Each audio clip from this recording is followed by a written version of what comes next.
6.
Good.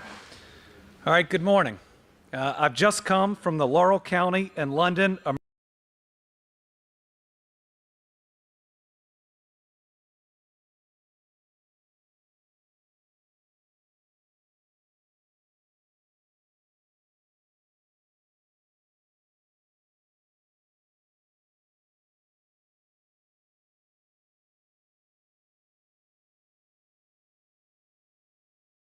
These sites are amazing. Yesterday,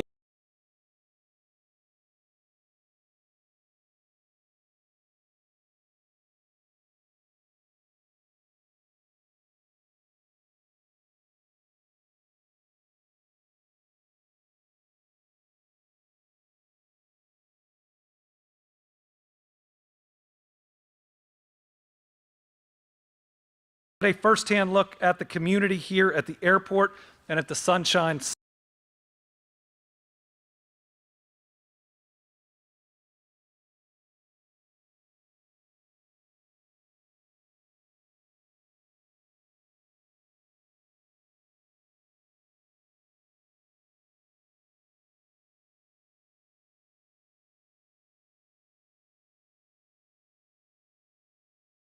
World.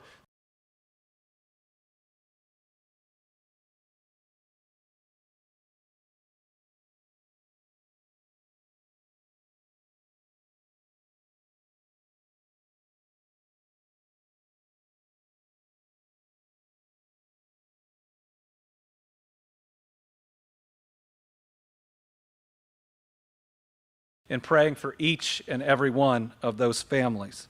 Some good news on those that are in the hospital.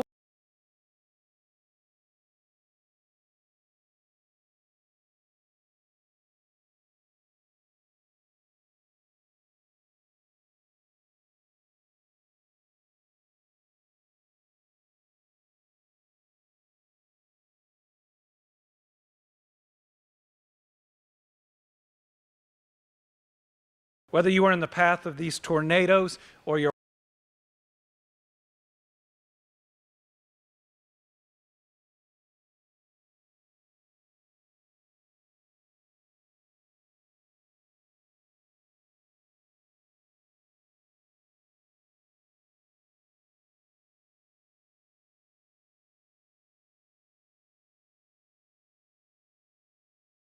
and let me say, things are moving as fast, if not faster.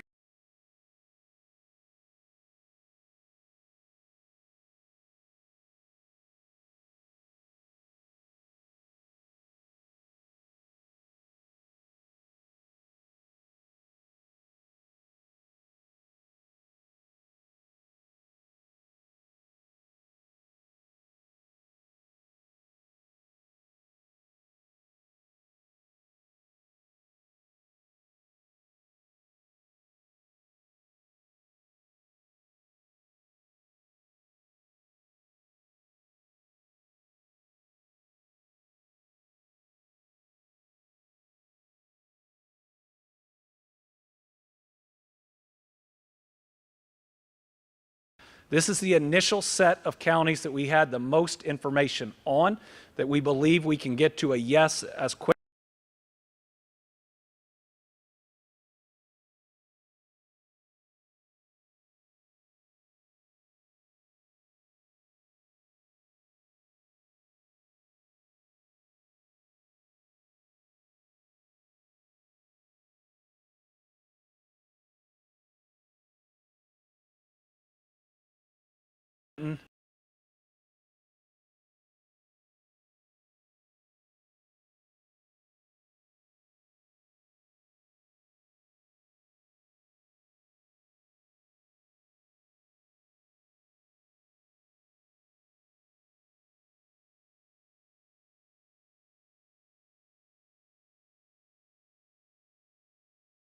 And again, to clarify,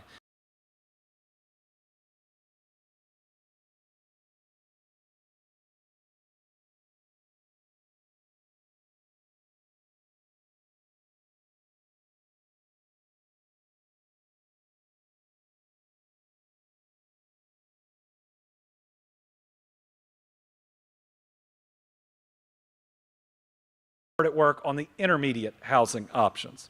So the emergency housing options, we've got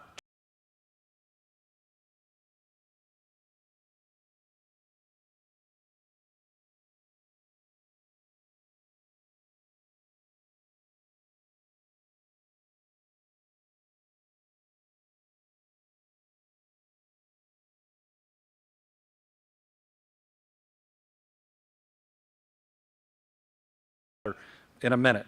Our intermediate program is our travel trailer program. You may have seen these after the 20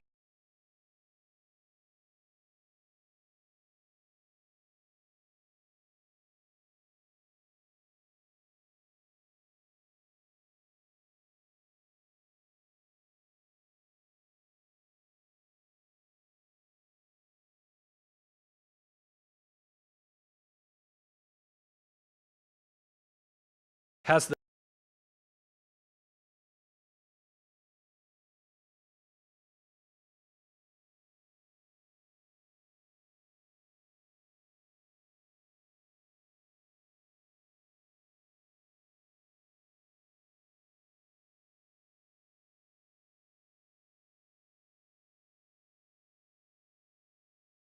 disaster like the last, and we have 65 individuals in hotels.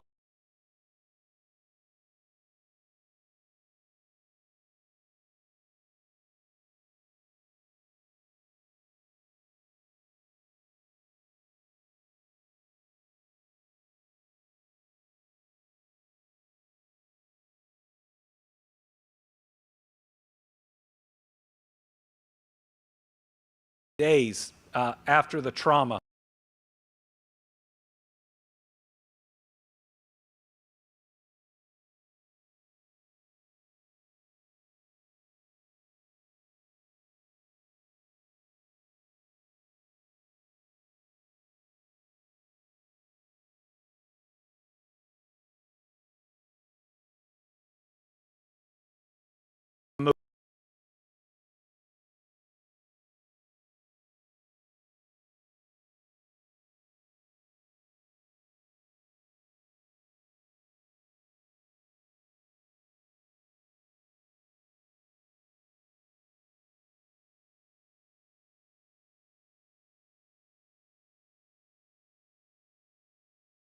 Reaching $100 million.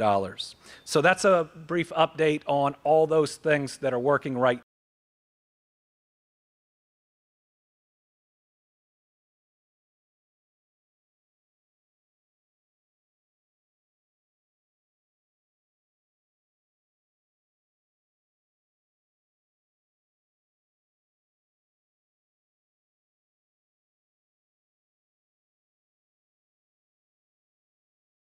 really between 8 and 10 p.m. is when we expect it to be its worst. We expect thunderstorms to start here shortly. We might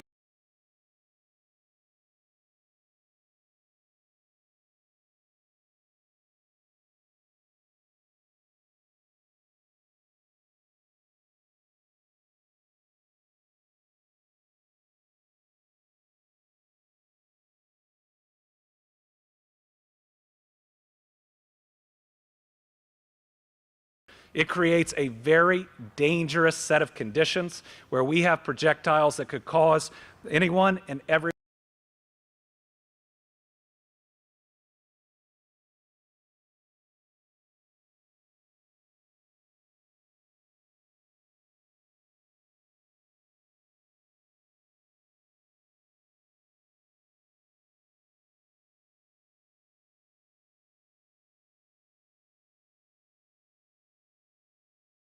neighborhoods. And a vacuum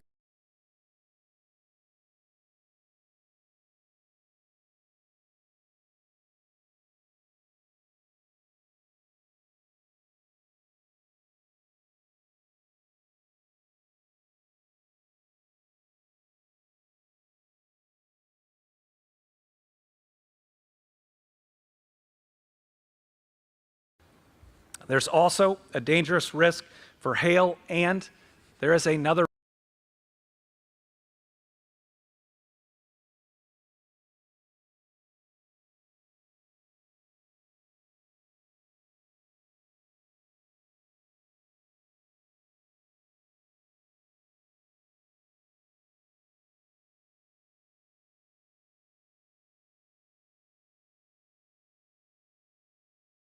tonight, but we do not want to lose one more person to the weather coming.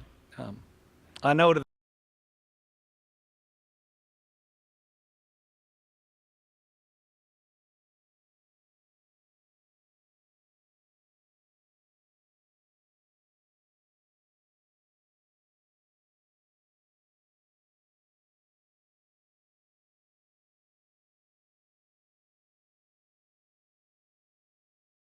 the judge are going to talk about some other plans to transport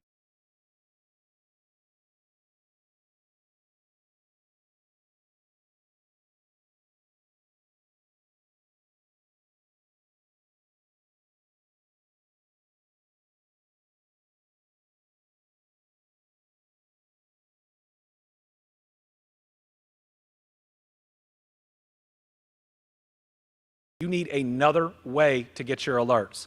Thankfully, I learned this morning that weather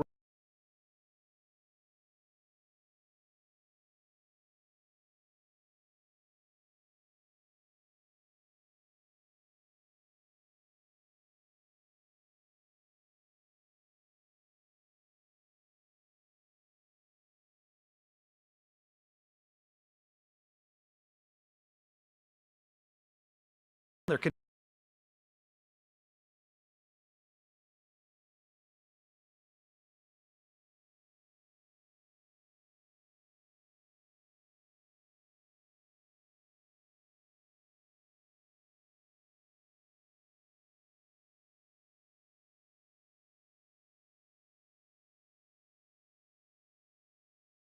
because if and when we get FEMA assistance, they're going to ask that you go through that insurance process first. I would suggest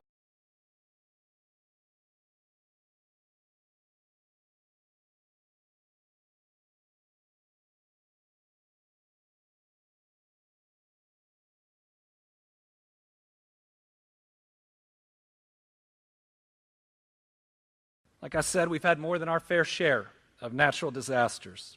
It feels tough for our state to be facing this level of hurt again, but our job is to show each other love, to show up for members of this community just as strong as we've shown up for every other community, not to allow ourselves to be tired knowing that any family hurt in this natural disaster deserve every bit of effort we've provided to any other family impacted by a natural disaster.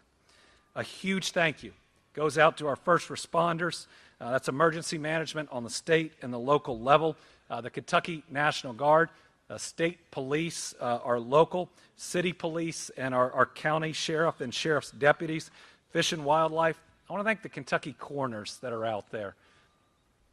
We had to bring in extra help for this one. We had to bring in trucks for this one. It's really hard, even if that's their normal day job, to see the level of death and destruction that we've had here. And so we want to thank them for their hard work, as well as the Kentucky Transportation Cabinet. Let me give you a little bit of good news. On power outages, we're now down to just 4,628. Our high was 170,000 plus outages, so thank you to our utility companies. Our drinking water is in pretty good shape. We only have 60 meters in the entire state without water and 2,100 under boiled water. I want to thank the Kentucky State Police for augmenting local law enforcement as well as the National Guard to make sure that no looting occurs. And let me say this again. If you try to loot, we will find you, we will arrest you, we will prosecute you, and we will treat you like the lowlife that you are if you are trying to take advantage of our people during this natural disaster and at their lowest moment. And if you're out tonight trying it, the weather is going to be really bad and you're going to end up significantly hurt. Roads and bridges, we continue to open more. We've got more than 200 crew members from Laurel, Pulaski, and the surrounding counties that are putting in 16-hour days, chainsaw teams that are continuing to clear roads that have been covered, but do use some precautions. First, make sure you get online and check that the route that you are traveling, if you're in one of these areas, is open. Do that before you leave. And second, during this weather event that's coming our way, stay off the roads during that period of time where your area is going to get hit. Now, when you look at what happened here, we needed the roads open for first responders who did such brave work, and we want to make sure that we don't have issues like we had on I-75 with people trying to pull over and look at what had happened to our people. That can't be happening during these weather events, or we'll end up with more fatalities. So let me say again, I'm here to make the same promise to the people of these communities that have been impacted that I've made every single time we've had a natural disaster. We aren't going anywhere. We're going to be here until every home, every structure, and every life is rebuilt.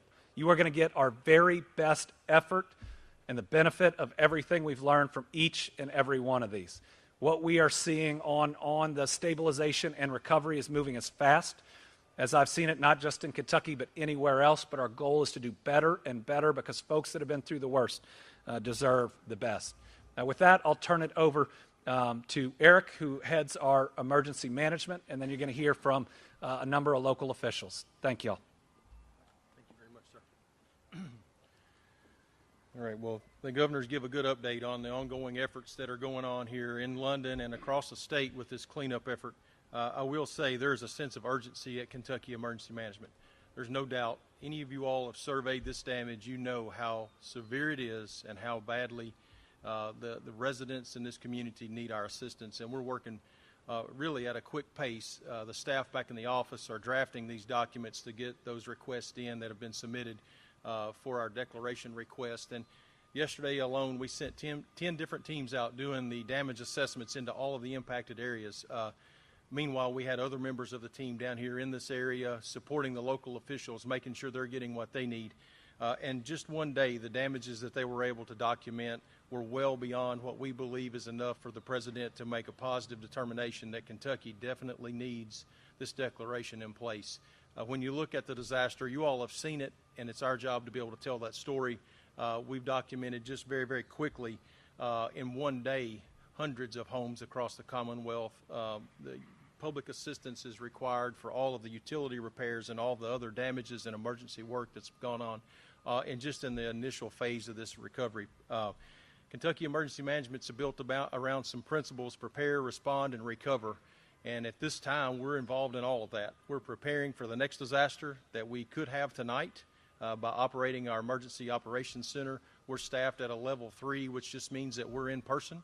We're ready to take those calls from those counties. We'll be monitoring this weather. We'll be notifying our local officials about things that are going on. And we're there to receive those resource requests as they come in to kind of fill in anything that they're short of, to make sure that they have what they need, if that be rescue teams or whatever be the need, water or food for their citizens. As we respond, we have responders in the field out doing the work along with these local officials. We're supporting them in their role because this is an extremely large event. So we bring in these incident management teams and we allow them to augment those local officials in a way that gives them some hands and feet to get the work done that they see that needs to be done. And we're also in this recovery phase. And that recovery phase, excuse me, is ongoing as we talk about doing the damage assessments. And those are going to continue. It's not because we're done with them. It's only because we met a number that is clearly easy for anyone to see that this disaster needs some federal assistance. And I think that's where we're at today. At the close of business yesterday, give us time to draft those documents, get the work back at the office. Ms. Roby does an excellent job at putting those documents together, and really we've leaned in hard on this one, probably more than we ever have. The governor was talking to you about how quickly we moved on this, and the urgency is because that's what's needed. Not that those other disasters didn't need that same sense of urgency, but we have exercised this program so many times, we're becoming more familiar with the process, what FEMA needs from us and what we need to get on paper so that we can properly document these disasters. So we've worked at not that this one is different than those others, all these disasters are these people's worst day. But we're figuring out disaster after disaster how we can quickly meet the needs of what the documents require, multiplying our forces going out in the field, collecting this damage. So anyway, that's the work that Kentucky Emergency Management has got going on. I just had the team back in the office today as we were down here visiting, collect some numbers, and I think it's just incredible to think that we have so many people in shelter from the last disasters. I look back and we have people in shelter. We have almost 900 people in shelter right now in this Commonwealth of Kentucky in our Commonwealth Sheltering Program that we run. And that can be Airbnb, that can be motel, that can also be our travel trailer mission, state parks. So many partners make that possible, but have 900 people in shelter as a state like Kentucky, I think says a lot. And FEMA does support those missions. So that's something that we do as a state-led, federally supported mission, which I believe meets those marks that you would expect us to be having. As we talk about this, I want to make sure that I share with you our phone number. This is going to reach our unmet needs group that will answer your call if you are a person in need of shelter and you're hearing this message and you're in this storm. Remember, this is storm recovery. 502-607-6665. That's 502-607-6665, and that'll get you to our unmet needs hotline. There's someone there to answer your call. They'll take your information. You'll be reached. Someone in our agency will be reaching back out to you, and they'll help you with coordinating that shelter if you're in need of shelter tonight. We've been working through, I'm just looking down my notes that they sent. We've been working with our volunteer agencies. There's over 150 organizations reached out to my agency alone asking to come to Kentucky to support or be in Kentucky and support. Local, state, and national agencies that are coming in. So just incredible response, and that's thanks to you all. As you all continue to spread the message across the nation of the damage that's happened here in Kentucky, we see this response, and you know, we're only humbled by the fact that people are willing to come forward. But we're not surprised at the same time. We're very humbled but not surprised because we know that Kentuckians help Kentuckians often throughout many of these disasters. I look through our notes that I need to make sure I'm sharing with you. Disaster 4860.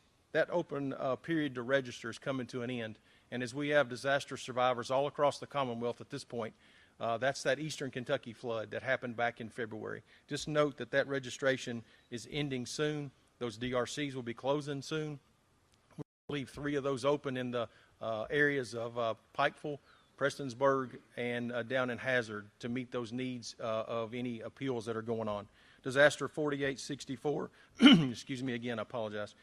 June 25th is the last day to register currently. That may be extended due to this new disaster interfering with the operational period of that. But as I want to make sure we're sharing that because we have disaster survivors all across the Commonwealth that'll be curious about the information, and we want to let them know we're still opening DRCs on that last disaster from back in April. Those are your disaster recovery centers where people can go to apply for assistance and get their questions answered if they have them. Just looking back over some of the things that I wanted to share with you all personally. The EOC, just to talk about these storms, we've been operational in the center for 58 of the 134 days of this year. If that starts to set an idea of how busy this storm season has been, 58 days we've had the operations center open. I've come before you all and provided this almost similar brief. We're open again, we're open again, we're open again, and we are. We're there. The staff that work for me have put in many, many long hours over this weekend, and many thanks to them, and I just want to take that opportunity to recognize those 58 days. And they have a blue sky job, please understand. That's not their only job. They have other duties, but they set those aside to take care of the operations center for 58 of the 134 days. Just looking through our notes, this year this adds up to the 60th fatality that we've documented in these storms. And that's an incredible number for this early in the year, in my opinion. And as we continue to talk about it, and the storm relief fund that the governor operates meets those families where they need at that funeral home to make sure that there's ability to get those funerals paid for. So please remember that if you're out there and you're looking for an opportunity. But we have more funerals to pay for, so we want to make sure that we continue to talk that through. Just as we continue to work through this, I've had so much support from all of our agencies across the state. There's no way every time I stand up here I think, man, I should have forgot to mention their name. And I didn't say anything about the coroners the other day, and the governor covered it earlier, but I had that written down here. We've asked people from all across state government to come to the aid and help us document this storm. The Revenue Cabinet, they stood up an effort yesterday to just arrange a flight to document this, to help work with the local PVAs. We use a lot of resources across state government, and that's what our agency is for, is to coordinate the response, to help in the recovery. And you just don't realize how many state agencies that I could thank in this effort. The Transportation Cabinet's always there to help get these roads clear so we can get these first responders in. The National Guard, we just continue to call on them. And they're volunteers, and they're in there doing their work. I've had calls from across the nation from state directors asking how they can help. And sometimes they're even surprised that Kentucky has been able to send its own resources to aid in this recovery by all those fire departments, showing up here in London, hundreds of firemen to help in this search efforts and recovery of these folks that have been impacted in this event. But those state directors across the nation stand ready to support us as well as FEMA. I will say, FEMA's here on this other disaster, the 4864, 4860 disasters, but they stand ready to support. They will do everything in their power to help us anytime they can, and I want to say that thanks to them as well as they've helped in the EOC, just making sure that my staff at least get a short break between shifts, so many thanks to them. I've heard stories all along this, and you all have done an excellent job. I'm looking at the media and saying this and reporting how this disaster has played out and how there's so many stories of heroism and just the work that's gone into it.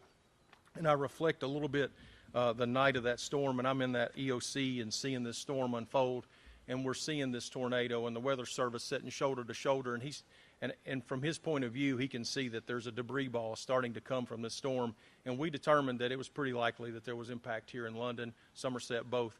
And some of the first people I talked to on the phone were the state troopers that are in this area. I'm retired from the state police, and I know those guys personally, and they're calling me, and we're talking. And I can actually hear them out running these neighborhoods, pulling people from these houses. And that's real world impact that's going on, and that gives that information about what needs to be done. So many thanks to those guys, all the first responders that came in here, and the trauma that they've been through on this event. Hopefully I provided a good update about the EOC and the operations that are going on, and there's plenty of other people to provide you information. But I do appreciate your all's time today. Thank you very much. Wanted to provide one clarification and then turn it over to the judge. The director talked about the other two natural disasters that we've had that qualified for different forms of assistance that have disaster recovery centers open. If you've been impacted by this natural disaster, we have not yet been approved by FEMA for that assistance. We've applied today, and we'll get the news out when we hear from it. But what that means is if you're here in London or in Union County and you've been impacted and you get on and apply right now, you're going to get denied. Because, again, it hasn't opened up. It hasn't been approved by the federal government for this one. So just making sure that we are very specific with people that if you've been impacted by this storm, what you do right now is document, document, document. Take as many photographs as you can. And if and when we get approved, we'll let you know. We'll open that disaster recovery center here, and you can start doing your applications then. I'm going to turn it over to the county judge executive, and then we'll hear from the mayor and others. I'm David Westerfield, the Laurel County Judge Executive, and first off, I want to thank you, the news media, for being here. You have enough interest to share our words with the people across the state, and I do thank you all for that. Last Friday night, as you all know, we had another bad storm. That was our second tornado that we've had since I've been in office, and this is much worse than the one we had in 2012. But we have been so overwhelmed with the people throughout this state, first responders most of all. They came from all over the state here to help us in the recovery stage, and we thank them so much. And today we are facing another issue. You know, they're projecting we could have the similar or same type of storm that we had Friday night. And that's the reason I have agreed with the rest of the elected officials to enforce a mandatory evacuation. We want to save your lives. You know, this debris, when it goes airborne, you never know where it may go. You know, it can come through even the side of your home, and it's devastating. We have a lot of homes out there that could possibly be damaged enough that they may not be as safe as they once were. So just please work with us, and we want to keep you all safe. You know, 5 or 6 hours, and it'll be over. And I know the mayor has transportation scheduled, and also I have our tech waiting. And if anybody out there is viewing this today and you need us, our tech, to pick you up, please call my office, call the sheriff's office, call the dispatch center, and we will get that done. And also we have opened and removed everything from the parking garage downtown, which is a very secure concrete structure, and we're going to use that for the people that wants to come there for shelter. So please take advantage of everything and work with us, and let's keep everybody alive. And I appreciate y'all, and thank y'all, and have a good day.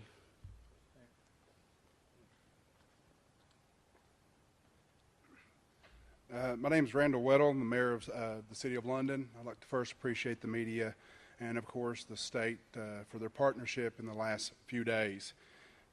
So today, we, as you have seen out here at the city's our operation for the debris and stuff, and place where we're taking stuff out to the victims, supplies, food, and stuff like that. We're going to be transitioned from going out doing that, serving supplies, that we will start picking individuals up out of this affected area. We're going to have school buses at our command post here at the airport that will transport you to the different sites. The London Community Center will be one of them.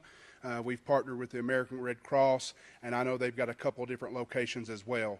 But we'll transport the people that's been impacted into these locations, as well as the city's relief team that has been out serving the food every day. I've instructed all the city team across the city to use the city vehicles to pick up individuals that may need help. We're going to take this serious. We want people to take this storm serious. We've seen the impact that it's had on the city and our county, and we don't want to just take it for granted. They're saying that it's possibly, you've heard it here, that it's possibly the same type of storm system, and we don't want to lose anybody. But one of the biggest concerns that we have is that you're in this debris in high winds, and it becomes a projectile, and it injures or kills somebody. So with an agreement with all the officials, we're going to mandate that you not be there. So you will see the city police out in force, telling individuals to leave those areas, and we're going to provide that transportation. The city has the operations number out. You can also call the dispatch center at 606-878-7000. If you're needing transportation, we're going to come to you. And we just appreciate all the partnerships across the board. This has been traumatic. This has been devastating for our community. But the partnership with the state, the response from the state has been tremendous, and it's been huge for a city and a county like ourselves. And I just want to thank everybody and thank the governor and his team for everything they've done. Thank you. Hello, I'm Sheriff John Root. I just want to thank you guys for covering this. And I want to give a special thanks to the governor. He's been on the phone, and he's really come through for us. And Governor, we thank you for that. This tonight, the mandatory evacuation, you know, there's going to be people that's not going to like the thoughts of mandatory. And each of these officials behind me, we've gathered together, we've put our heads together, and I want you to know that this is for the safety of our community. It's nothing we're trying to force you to do. As already has been discussed, the debris, it will be a very dangerous situation if we get the weather that's anticipated. Be weather alert, be aware. The sheriff's office will be out in full force as well the way we've done the whole entire time. If you need a ride or whatever, just listen, jump in the cruiser, we'll load you up, we'll take you wherever. There's also other sources, so utilize that. And in closing here with you guys, I just want to plainly ask you, the public, these news stations here that's monitoring this, we need prayers. We need prayers for the people that's been affected. We need prayers for today. So thank you for covering this, and thank each and every one back here for having a game plan for us. Lynn Washbish, the Executive Director with the Red Cross. Thank you, Governor Beshear, for continuing to partner with us. We, too, have been here since the beginning. We have over 90 Red Crossers on the ground from all around, here to help and support those that have been devastated by these tornadoes. You can go to 1-800-RED-CROSS, and you can find all of our shelters that are open. We've been out in the communities feeding, providing comfort, care, cleanup kits, comfort kits, the necessities that people need right now to help them get through this amazing natural disaster. We are here to help and support, and we will continue to. We have resources, too, to provide assistance, and we ask people to go to 1-800-RED-CROSS and get in our system so that we can be there and help you all get through this. Thank you all very much for all your support. Good afternoon, and thank you all for being here. I'm Donna Baker McClure. I'm the Eastern Kentucky Field Representative for United States Senator Mitch McConnell. All that I would like to add is that Senator McConnell and Congressman Rogers and our offices have been working together with the governor's office to support the FEMA declaration for our community. As a survivor, I also want to add thank you to our local electric companies, water companies, and all those people that work diligently to get those services restored to the community. Thanks to all of our local churches and all the outside groups that have come into our community to provide food, shelters, tarps to help us prepare for tonight's storm also. And if there's any way that Senator McConnell's office can be assistance to anyone, please feel free to reach out to us. We have an office here in London, and that number is 606-864-2026. Thank you. Carlos Cameron, I'm District Director for Congressman Rogers. As the Sheriff said, first and foremost, Congressman Rogers' prayers and thoughts are going out to the families and those who have lost loved ones and been injured. We've seen the worst that we can experience here in the district, but we've also seen the best from the outpouring of support from around the state, federal level, state level, and the local level, and we're so proud to be a part of it. Congressman Rogers is leading the charge to try to get this declaration ushered through. Our staff stands ready. Once we move through this initial recovery, we're available to help restore all of our citizens back to their fullness of life. And if anybody needs to reach out to our office moving forward after this initial recovery, they can call 606-679-8346, and we have staff ready to assist in whatever way we can. Thank you.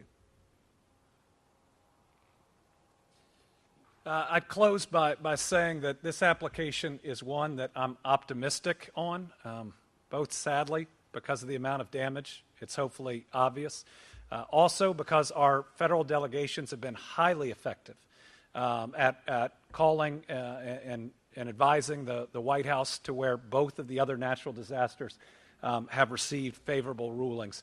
Also wanted to say I got a call from the President himself right after our last press conference on Sunday, and he pledged to be there for the people of Kentucky.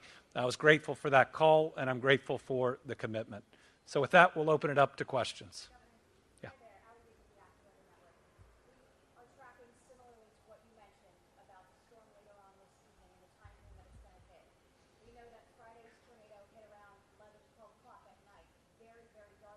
Mm-hmm. Similar pattern to what potentially could happen tonight in pure darkness. What is your recommendation for folks, again, all seek shelter? Yes. But what else being so late at night and in the dark? So my suggestion to everyone out there is be weather aware, know when it's going to hit your community, and give it a couple hours on each side. Make sure you're watching your meteorologist. Make sure you're getting news about the weather. Watch it in real time. Make sure that if you can, you stay up until it's over, because this one we think will be out by about 11 or midnight. If you got kids and you got a basement, let them sleep in the basement while you make sure this weather system is passed. When you lose 19 people in the tragic way that happened here, you just don't want to lose anymore. And you see the decision made by all of these officials, especially in areas that have huge amounts of debris. We are erring on the side of safety, even if it's not popular, because we're going to put the lives of our people first. Governor, do you think everyone has been accounted for yet, or is there still a potential for more? We believe that everyone has been accounted for, though there are still people in critical condition in the hospitals. And and at least through the information systems that we have, we believe everybody's been counted. Let me start over here, and then we'll.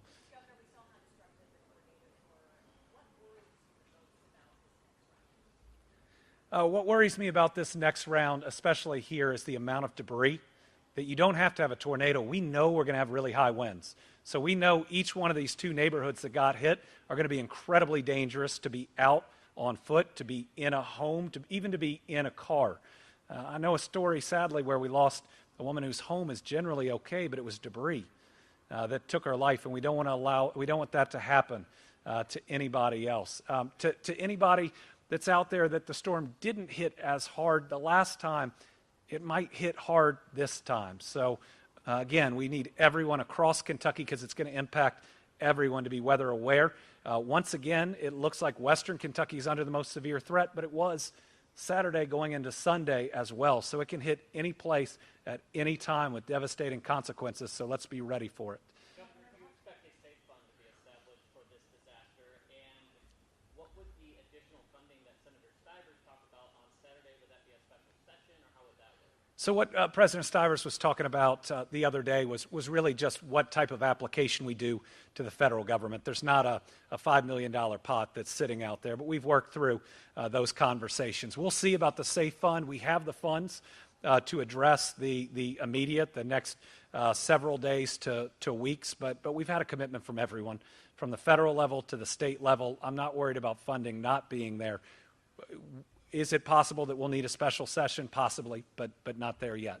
Governor, can you explain to us in detail the process to get assistance from FEMA? It seems that the reaction from our viewers were immediately, day of, Saturdays and Sundays, where is FEMA? Where is FEMA? What do you have to say to that? So to get FEMA assistance, you have to meet a certain damage threshold, and you have to provide evidence of that damage threshold. So we can't get to that threshold without having the teams that go out, that take their own pictures, that get the damage estimates, the satellite imagery, the flyovers that it takes.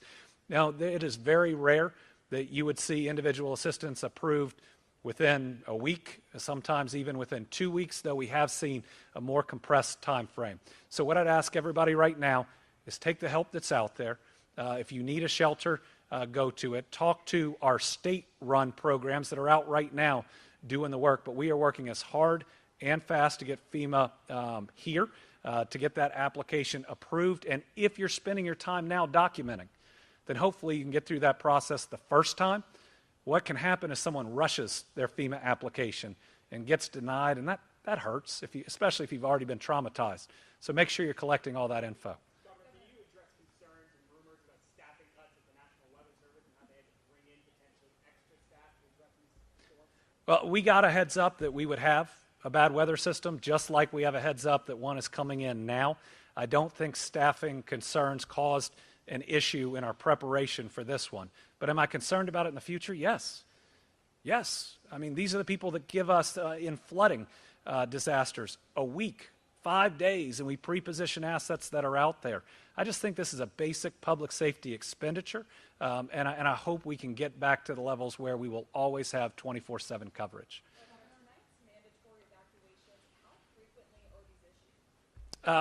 Rarely. It's that serious. I mean, when was the last time that we had 2 neighborhoods devastated by a tornado that's going to have 60-mile-an-hour wind coming, about 48 hours after? I think everybody is going to understand.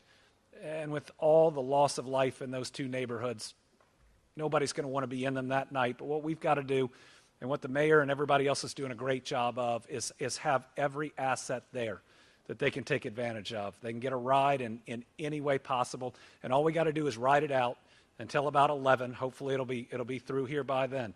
And then people can return if they so choose, but let's just make sure they're safe. When you look at all these piles where that stuff is going to be whipping through the air, we just want to make sure that we don't lose anybody else. Karen? Governor, how stretched then are our resources, especially first responders going into the next, say, 12, 24 hours? Are we stretched thin? Yes, but these guys and women are amazing. I mean, they're ready. They're ready even as tired as they are, some of them with damage to their own home. This is what they do, and this is why we ought to thank them every single time.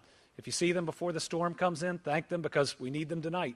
We'll need them tomorrow, and we'll need them the next time. I have no doubt that every first responder here is ready and will give it their all. Regardless of how tired they might be, that adrenaline will kick in, and they'll be out there saving lives if they're called on to do so. Governor, on the mandatory evacuation, how are we going about this? How will people know whether they're included on that, whether people will be door to door right now? It's the two communities that are right here, the two neighborhoods that were hit hard, and you're going to see law enforcement and others going through those communities, especially leading up to 6 p.m. to let people know. But the folks who live in these two communities, they know. And it's the debris that's causing this escalation in concern. Yes. Yes, because in the this storm system could have long-track tornadoes. It's going to have significant hail in certain places. It's going to have torrential rainfall that could cause flash flooding in different parts of Kentucky. Those are all coulds, and I think that at least some of those will happen in parts of Kentucky, but everywhere there's going to be high wind. So we absolutely know with certainty that it's going to be a dangerous condition in each of these two communities right around the airport. Governor, you mentioned the threat of looting potentially in these communities. Can you or any of the law enforcement agencies behind you clarify if there has been any arrests yet concerned with looting?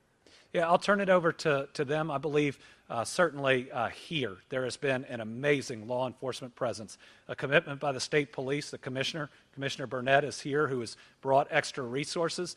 Other cities around Kentucky are sending resources, for instance, to Somerset, where they've augmented, where there were a couple of reports. But I believe that these law enforcement groups made the commitment to stop looting and have done so. Anybody? Sure.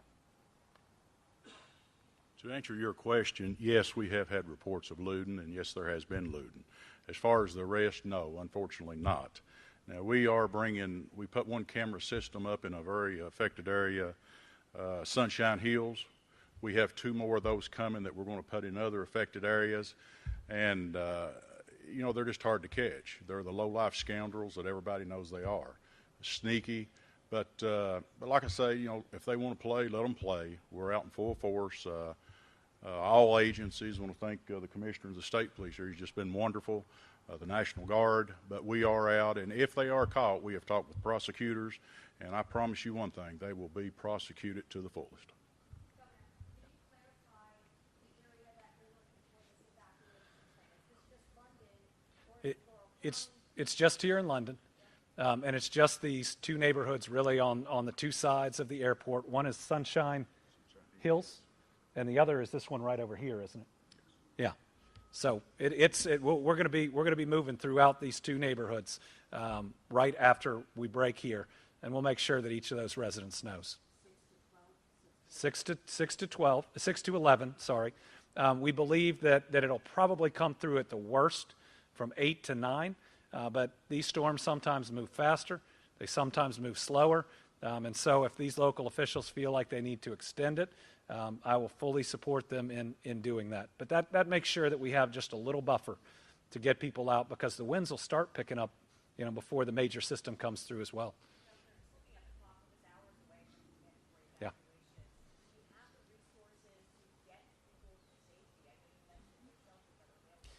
Everybody has already jumped into action, and that's why we're going to close it after this question. But yes, I believe that between the city, the county, the state police, bringing in the extra school buses, and everybody hopefully hearing from y'all that they need to get to safety tonight here, and everybody else needs a plan for safety across the Commonwealth, that we'll do everything we can to keep people safe. Thank you all very much.